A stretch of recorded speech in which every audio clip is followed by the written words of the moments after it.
Hello, and welcome to this discussion on a new book from the Kennan Institute and a group of distinguished authors, From the Ukraine to Ukraine, a history of contemporary Ukraine. I'm very excited to be able to moderate this teaser conversation. My wonderful co-editors, Georgy Kasyanov and Mikhailo Minakov, are with us, as well as the co-author of one of our chapters, Professor Sergei Kudelya. I'll introduce all of them momentarily. The book, as you'll see, if you take a look at it online through the Kennan Institute website and through the IBIDEM publisher's website, features 9 chapters, which range from covering Ukrainian society and culture to economics, politics, throughout the recent 30-year history of independent Ukraine. We worked with 20 scholars from Ukraine and the West, all of whom contributed their analyses to these historical chapters. Since, of course, we can't have all of those 20 scholars in one video, we're just going to focus today on democracy and politics in post-Soviet Ukraine. And so we're taking a look at the 2 chapters, as I mentioned, one co-written by Professors Kasyanov and Kudelya, and one co-written by Professor Minakov and myself. So we'll have a conversation. I'll ask Georgy and Sergei first to present their chapter, then I'll give the floor to Misha, and I may chime in as well about our chapter. And we'll bring all of our thoughts together. So without further ado, let me first introduce Professor Georgy Kasyanov, who heads the Contemporary History and Politics Department at the Institute of History of Ukraine of the National Academy of Sciences. His main areas of expertise are Ukraine's history in the 19th to 21st centuries, the history of ideas and political theories, memory studies, and education policy. And he's the author, co-author, editor, or co-editor of more than 24 books on these topics in Ukraine and abroad, including, of course, our book. Professor Sergei Kudelya is an associate professor of political science at Baylor University, where he teaches on ethno-political conflicts, terrorism, state building, political regimes, and Russian politics. He earlier held teaching and research positions at George Washington University, Johns Hopkins, the University of Toronto, and the National University of Kyiv-Mohyla Academy. His research on Ukrainian politics and the armed conflict in Donbass has been published in Nationalities Papers, Comparative Politics, and Post-Soviet Affairs. Let me start with you 2 gentlemen, and whoever wants to jump in first, please go ahead. Can you tell us a little bit about kind of the big theme or the big story of Ukraine's political development as detailed in your chapter during the post-Soviet transition? Georgy, you have to unmute yourself. My idea was to give a floor to Sergei first. But since I've switched on, I might try to start. The idea was to present a development of political system in Ukraine in 30 years. And we selected several themes, which we believe reflect the topic and reflect the whole, well, the history in its most interesting points. My part was devoted to 2 major themes. One is the relationship between society, individuals, and the state. And the second is Ukraine as a country of revolutions with question mark. So that was the idea, well, to provoke some interest to these 2 aspects, which make Ukraine recognizable. And then I think that Sergei will tell more about this. Yes, thank you, Georgy. And thank you, Matthew, for introducing us and for your continued commitment to the study of Ukraine, which this book certainly exemplifies. So in our chapter, we try to address what we see as the 3 paradoxes of Ukrainian political development. The first is the paradox of Ukraine's political regime. Ukraine is quite distinct among post-Soviet states for the intensity of its political pluralism and competition. We note in our chapter that only 1 out of its previous 5 presidents managed to get reelected. No single party ever controlled majority of seats in the parliament for more than 1 term. And most of the national elections in Ukraine were recognized as free and fair. Yet, Ukraine has never been classified as a full democracy, and it actually constantly vacillated between authoritarian regime and hybrid regime. Some theories of democracy, For example, Sam Huntington suggested that multiple turnovers of power from incumbents to opposition should ultimately lead to democracy. But Ukraine refused this proposition. Why? The second is the paradox of governance. Ukraine has experienced at least 2 anti-elite revolutions, numerous protest campaigns. 2 out of 5 presidential turnovers resulted from mass mobilization. Ukraine has a vibrant civil society, numerous NGOs, independent media, and they often target corruption. They often discuss governance failures of the ruling elites, yet Ukraine still shows some of the poorest governance outcomes in Europe and even in the post-Soviet space. Its corruption remains rampant on all levels. Ruling elites consistently escape accountability. Rule of law indicators have not improved in 20 years. Some theories suggest that strong civil society, horizontal networks, they should all contribute to better governance, but it has not been the case in Ukraine. Why not? And the third is the paradox of conflict. Despite its multiple political crises, its regional diversity, Ukraine has managed to avoid conflict in the first 2 decades of its independence. Its neighboring states like Moldova and Russia experienced secessionist challenges, large-scale violence, but Ukraine remained peaceful. Yet, in a matter of months, in 2014, Ukraine experienced an outbreak of the deadliest armed conflict in Europe since the Balkan Wars of the 1990s. Some of its causes can be attributed to Russian aggression, but this conflict also had a clear internal dynamic, with thousands of Ukrainians joining the insurgency against the Ukrainian government. So why did Ukrainians fail to resolve political differences peacefully, despite this prior history of accord and political accommodation? And our chapter elaborates on each of these questions in greater detail. And its general argument is as follows. Ukraine's intense political contestation, which starts very early in its history, in fact, hindered institutional development because it incentivized rule by law, abuse of political authority, and short-term rent maximization. It also led to extreme politicization of regional cleavages because these competing political forces, they tried to mobilize voters around certain emotionally charged issues related to identities and historical traditions. And this ultimately gave political actors control over large regionally concentrated voting blocks at the expense of developing a nationwide appeal. So as a result, the Ukrainian state has remained weak and very vulnerable to external and internal challenges. And in 2014, during the Euromaidan revolution, many of these internal contradictions became very visible and came to the fore. Well, Georgi and Sergei, that was a very comprehensive introduction, and I think in a lot of ways it's perfect that it's the opening chapter for the book, because it's the arc of the entire story, of which you could break down almost any piece, including the economics and the social. You talked about the regional cleavages, cultural, etc. And one of the themes in your chapter is about revolutions, right? Is it the revolutionary country in a sense?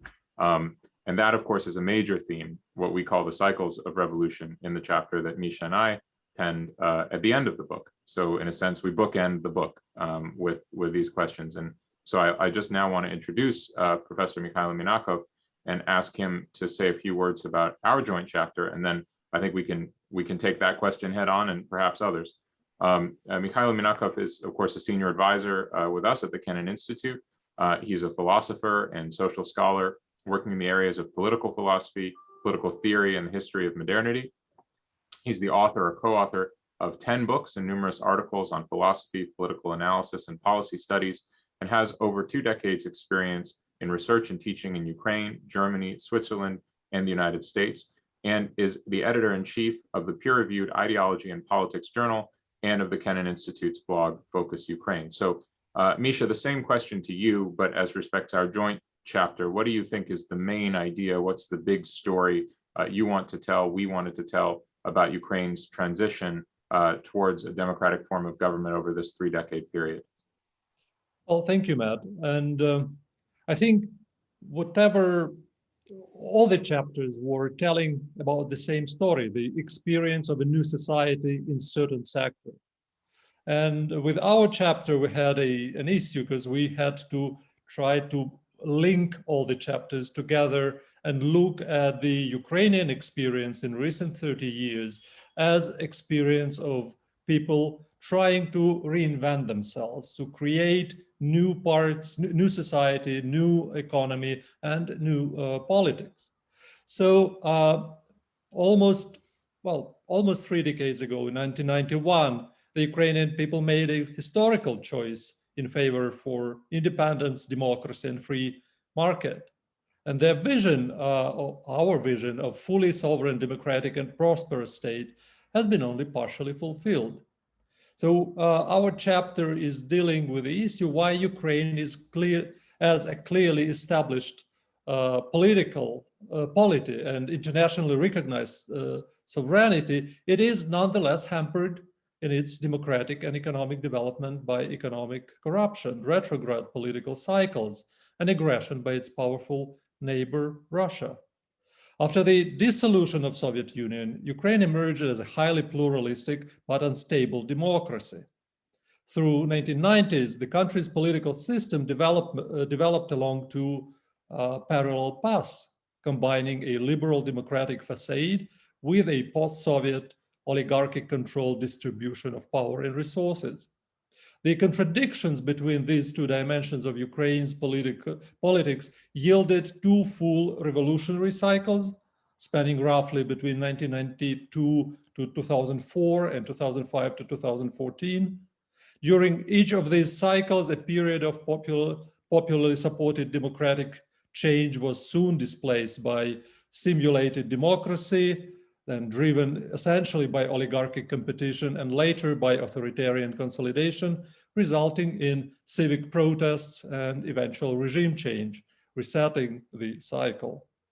And since 2014, a third cycle appears to be underway. And in this latest period, many Ukrainians backed energetic reform and renewal of their country's democratic governance, greater economic justice, and enhanced security thanks to warming ties with Western governments and international institutions. As in past cycles, these early hopes were dashed by the reluctance of entrenched political and business elites to relinquish their power and privileges, resulting in recurring protests and political battles waged in the public sphere. Ultimately, the conflict culminated in a sweeping rejection by Ukrainian voters of the political regime that had consolidated power in years following 2014 Revolution of Dignity. Whether Ukraine's post-Maidan leadership is merely the start of yet another disappointing cycle or will establish a new and more stable phase of democratic governance in the country remains to be seen. So basically, in our chapter, we provide readers with all the elements, details, factors, and offer them to decide for themselves and follow Ukrainian development, political, social, and make conclusions themselves. Misha, thanks very much. I think I want to just take a diversion for a moment here and talk about this theme of revolution because it features so prominently in both chapters. You know, we in our chapter provide a social scientific definition of democracy, but we don't really define revolution as clearly. And one of the challenges, I think, in understanding the supposed cycles of revolution that we describe is revolution of what and against what, right? Especially when you use the term cycle, it implies that you're going from one place, you're going around, and you're coming back to that same place. And yet that's clearly not exactly the case with each of these revolutions. My sense is that a revolution against an authoritarian regime or against a particular political class is never only that, but there are also elements of cultural revolution, right? It's a revolution of one kind of Ukrainian identity against another kind of Ukrainian identity, even if unwillingly on the part of many participants. And it's always, even if you were to ask some of the I remember this vividly during the Revolution of Dignity, some of the very well-off people who had nice clothing and, sort of expensive snowboarding helmets and things like that, what are they rebelling against it or having a revolution against? There is always an element of economic justice in it, even if the justice is as between people who have enough and people who have far, far too much, because then it's about the justice rather than per se the economics. But these are just kind of my scattered thoughts on this. What I'd like to do is hear from each of the three of you, how do you think about this phenomenon of revolution within the period of modern independent Ukraine, and revolution of what and against what? So anyway, I don't know, Georgi, your eyebrows went up and I picked on you first last time, so I'll do it again. Okay. Okay. Well, we made some points in our chapter about revolutions. And one of them was that revolution is a necessary outcome of the situation when people do not have any other means and tools to promote the agenda they're interested in. So there were no legal ways, no legal tools, or no legal venues to establish what people believe to be a justice. So the system of courts corruption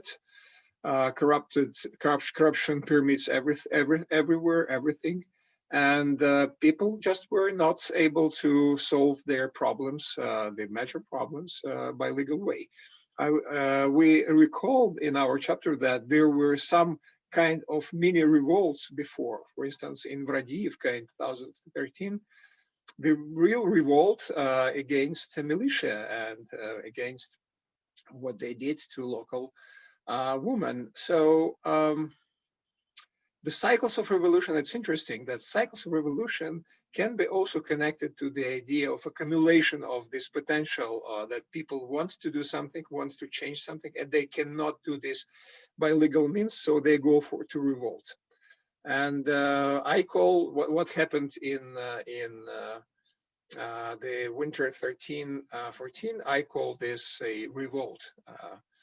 But the name of Revolution of Dignity was it created. The design of the title of revolution belongs to nationalist Svoboda party. So they brought it to the masses. They brought it to Maidan.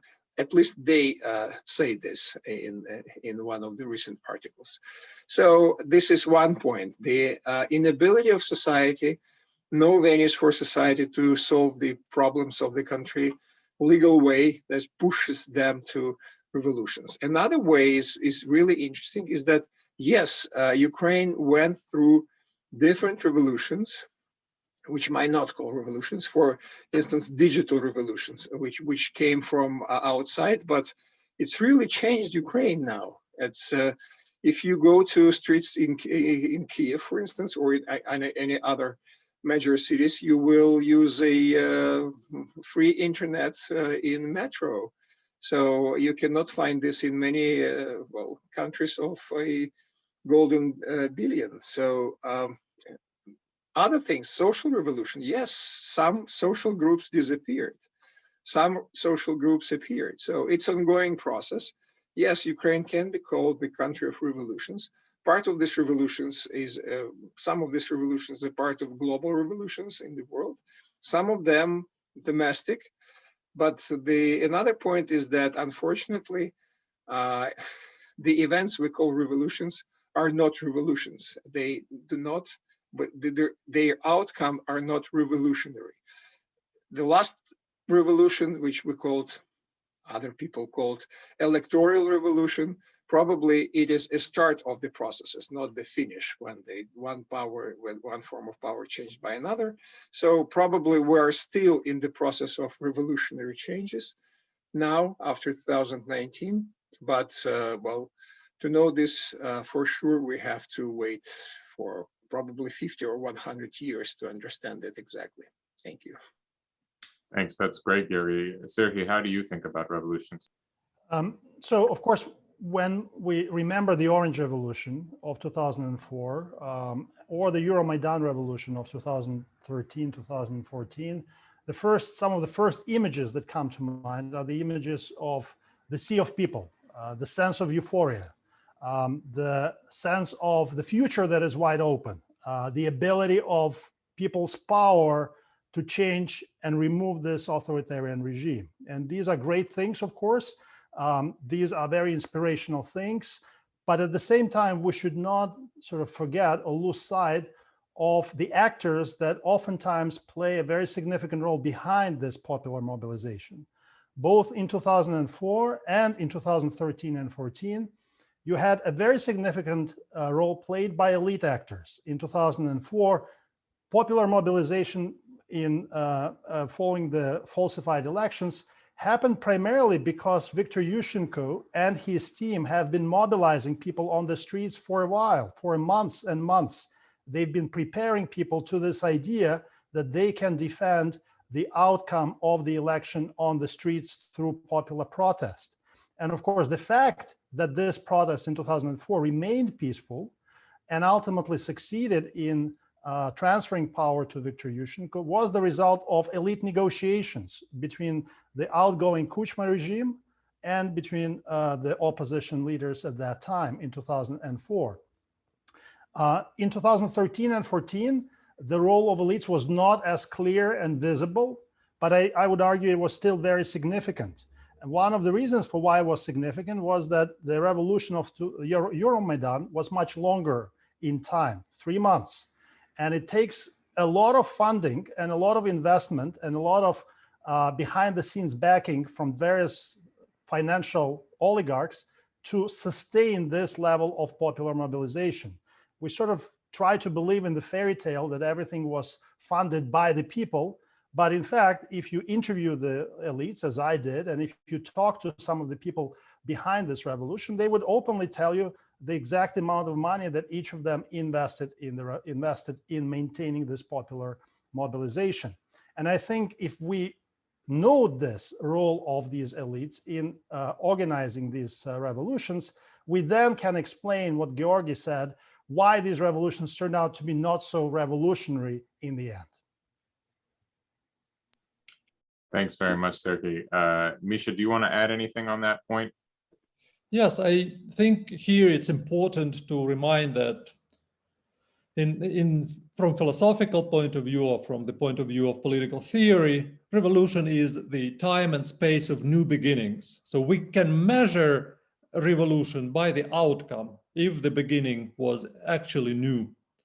And if we look at these 30 years of Ukrainian history, then the period of 1991-93 was actually the revolution. It was the period when democratic politics was launched as a new beginning, the national statehood and free economy. And this cycle that we are talking about in our chapter, it's really in a way return every time in 2004, in 2013, it returned to the same agenda of 1991. We should re-establish democracy, we should re-establish this statehood and economic freedom. So in many ways, but within new conditions, this revolutionary agenda was returning to Ukraine, and probably it will. I would only add here, I think, each of these conceptions of revolution, some, of course, more skeptical about the term itself than others, is very useful. I would simply add that, it always appears that one of the reasons why such fundamentals can come into question in these phases of revolution in Ukraine is because the state building project is still very much an incomplete project. And yet, I return to something that was evident, when I started working in this region 20 years ago, which is that the mere fact of Ukraine's capacity to go through these transformations or revolutionary cycles over and over, and yet to retain statehood of some form or other, eventually has its own history. That is the point of contemporary history, right? Is that eventually it becomes kind of established history. And so this revolutionary history of Ukraine and Ukrainian statehood, I think does amount to something after 3 decades. It's not enough to say this is still an inchoate project. What is Ukraine? Who are Ukrainians? I mean, there is actually a there. There is a story there. The problem is it doesn't fit easily into a sentence. And that is one of the big dysfunctions of Ukrainian politics, is that there in fact really isn't a political force that yet offers a single slogan to Ukrainians that captures what is the Ukrainian statehood project. And in part, that is why these cycles continue to be triggered. But obviously, lots more that we could discuss and lots more that readers can engage with in the book itself. Just a final word, if I can invite from each of you, about why English language, foreign, non-Ukrainian audiences should be interested in a book like this. Why is it important to people outside of Ukraine? What can they gain? Essentially, why should they buy the book? Let me go in reverse order if I can. Misha, why don't you speak first? Thank you, Matt. I know from my experience in teaching in Germany or in the United States that there's a lack of concise books about Ukraine, about contemporary Ukraine. We have a lot of about history 2, 3, 4 centuries ago, or about literature, or about language. But now there is a new nation there in the world, and this nation is very interesting, vibrant. It calls attention of the world from time to time. So in a way, this nation with new experience is out there, and this experience calls to be described. So that's part of the question. And the second part of this, my answer, is actually, in our book, we offer some concise and systemic, and we cannot find non-biased history. It's impossible, but we have multi-biased offer. And here you can see different chapters written by Western and Ukrainian scholars together and offering different ideological perspectives so that our readers could make their decisions and their conclusions by themselves. So it's kind of a play, a respectful play with the audience, with readers, to offer them information, to offer them best analysis possible, and then calling them to participate in making decisions and conclusions. Sergey, your thoughts?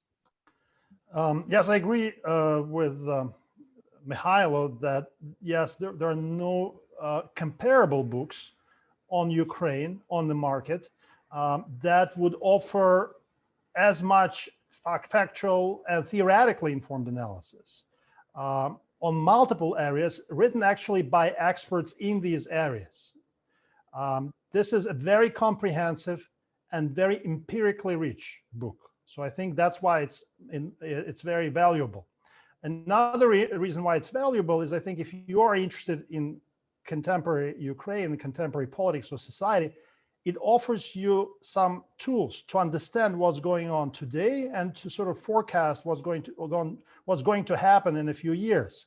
If you want to understand, for example, why President Zelensky still resorts to authoritarian tactics, cannot solve the problem of corruption in Ukraine, read this book for answers.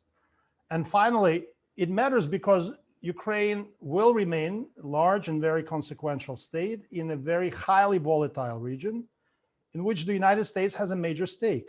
So if you want to gain insights in this future trajectory of this very important country, but also the region as a whole, this is the book to read. That was fantastic, Sergey. I'm really convinced. Georgi, please. Well, I would start with what this book lacks. There is no lengthy narrative about 1,000, 2,000, 10,000, and other 1,000 years of Ukraine history, which would explain that what would happen now is determined by the events which happened 1,000 years ago. So it's really a book about Caesar, about 1991, about history which started in 1991 and which is still on. And the second point about this book, which I think would make it attractive, is that, yes, you will find a lot of answers to your questions, to your interest, whatever, but I can assure you that after reading this book, you will have much more questions about Ukraine, and then your interest will be ongoing. And then when closing this book, you will not close your interest to Ukraine. That was really wonderful. And to your last point, Georgi, I mean, you're exactly right. This is a book that jumps you right into the deep end of the pond. If you think of the study of history in that way, if you think of contemporary history as the kind of the black diamond ski slope or the deep end of the swimming pool, this book takes you right there. It's the only thing I've read that purports to be a history of Ukraine that doesn't start with the Scythians, the Skifskaya Zolota. So I want to thank all three of you. It's been a wonderful project working together. This was a great discussion. Again, there's so much more that we could do with the material in this book, and I hope that our readers will take a look at it. Here it is again. You can reach it from the Kennan Institute website. You can get to it from Ibidem, the publisher. It's available either now or very shortly.